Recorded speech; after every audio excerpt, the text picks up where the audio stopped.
వైఎస్ఆర్సీపీ అనుకుంటాను, గాడిలంక. ఆ స్టోరీ కూడా ఒకసారి చెప్పండి. గాడిలంక ఆ ఊర్లో ఆయన పేరు మునేంద్ర గారు అంటారు. గాడిలంకలో పెదకాపు గారు అని కూడా అంటారు.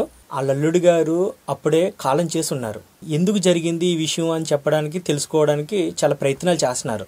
అంతలోకి వాళ్ళ మిస్సెస్ గారు ఆరోగ్యరీత్యా కొంచెం దెబ్బతిన్నారు. ఎందుకంటే కొడుకులు లేరు, అందరూ కూతుర్లే. ఈ టైంలో ఇలా జరిగింది అని చెప్పేసి మానసిక ఆందోళనలోకి వెళ్ళిపోయారనమాట. ఈయన ఏం చేశారు, నీకు ఏం అక్కర్లేదు, భార్య బాగుంటే సరిపోతుందని చెప్పేసి ఇక్కడ జపాన్ గారని మురమల్లో ఉన్నారు, వారి ద్వారా నన్ను అక్కడికి తీసుకెళ్ళడం జరిగింది.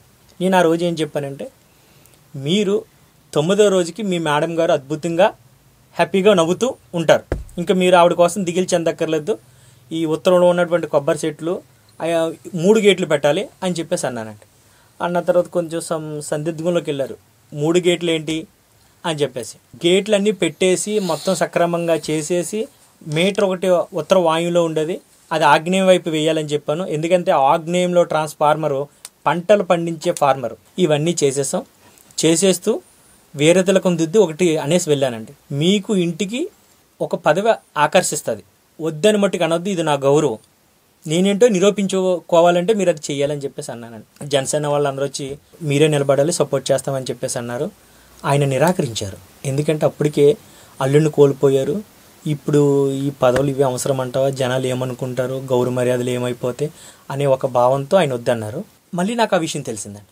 తెలిసినట్టు నేను వెళ్ళి ఎట్టి పరిస్థితుల్లో మీరు పోటీ చేయాలి, జరిగేది జరిగిపోయింది, జరగవలసింది కూడా మంచి జరగాలి, మీ ద్వారా ఎంతోమందికి మంచి జరగాలని రాసింది అని చెప్పేసి ఆ ఊర్లో పెద్ద సిద్ధాంతి, అంటే వయసులో ఆయనకన్నా చిన్నవాడిని, అనుభవంలో చిన్నవాడిని, అలాంటి ఒక పెద్ద వ్యక్తి పోటీగా నేను పెట్టిన వ్యక్తికి పోటీగా ఉన్నారు.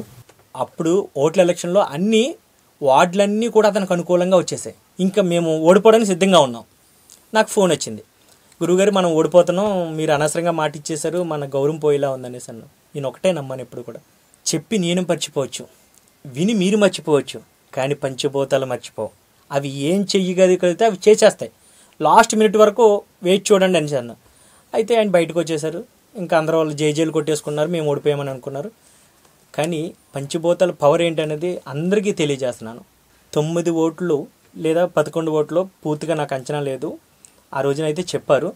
ఆ ఓట్ల మెజారిటీతో నెగ్గి బయటకు వచ్చారు. ఇప్పటికీ ఆయన ఇంకా సర్పంచ్గా కొనసాగారు. ఆ తర్వాత అవతల వ్యక్తి కోర్టులో వేశారు, ఈ ఓటమి నిజం కాదు అది ఇది అని చెప్పేసి అన్నారు. అది ఏదేమైనా సరే పంచభూతాలను నమ్ముకుంటే అసాధ్యాన్ని సుసాధ్యంగా చేయవచ్చు, సరైన దిశలో.